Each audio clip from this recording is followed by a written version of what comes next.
Telangana cabinet సమావేశం జరగనుంది. BC రిజర్వేషన్లపై చర్చిస్తారు. అలాగే అదే రోజు అసెంబ్లీ ప్రత్యేకంగా సమావేశం కానుంది.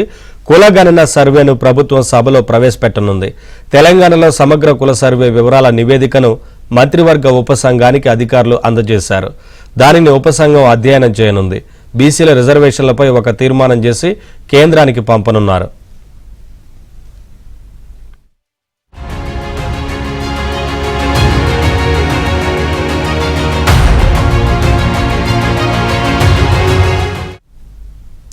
అప్డేట్స్ మా కరెస్పాండెంట్ సిద్ధార్థ అందిస్తారు. సిద్ధార్థ, కులగణన పైన నివేదిక వచ్చిన నేపథ్యంలో ఇటు కేబినెట్లో చర్చించిన తర్వాత అసెంబ్లీలో ప్రవేశపెట్టే అవకాశం ఉన్నట్లు తెలుస్తూ ఉంది కదా, ఏంటి వివరాలు? Thank you Naveen. ఈ నెల 4వ తేదీన తెలంగాణ అసెంబ్లీ ప్రత్యేక సమావేశాన్ని నిర్వహించనుంది. 4వ తేదీన ఉదయం 11 గంటలకు అసెంబ్లీ సమావేశం కానుంది. దానికంటే ముందు 10 గంటలకు క్యాబినెట్ సమావేశం కానుంది. క్యాబినెట్లో కులగణనకు సంబంధించినటువంటి రిపోర్టును ఆమోదిస్తుంది క్యాబినెట్. దాని తర్వాత అసెంబ్లీలో చర్చిస్తారు. ఇక ఎన్నికల వాగ్దానంగా కాంగ్రెస్ అధికారంలోకి వస్తే కులగణన చేసి తీరుతామని తెలంగాణ ప్రజలకు కాంగ్రెస్ హామీ ఇచ్చింది.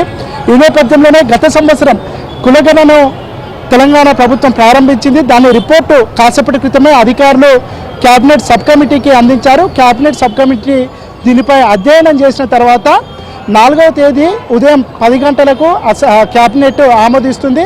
ఆమోదించిన తర్వాత తెలంగాణ అసెంబ్లీలో దీనికి సంబంధించిన చర్చ ఉంటుంది. చర్చ తర్వాత దీన్ని ఆమోదించి కేంద్రానికి పంపుతారు.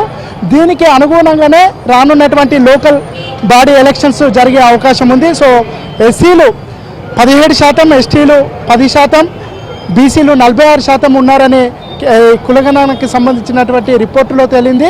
దీనికి అనుగుణంగానే రానున్నటువంటి లోకల్ బాడీ అసెంబ్లీ సమావేశాలు జరగను. Thank you Siddhartha.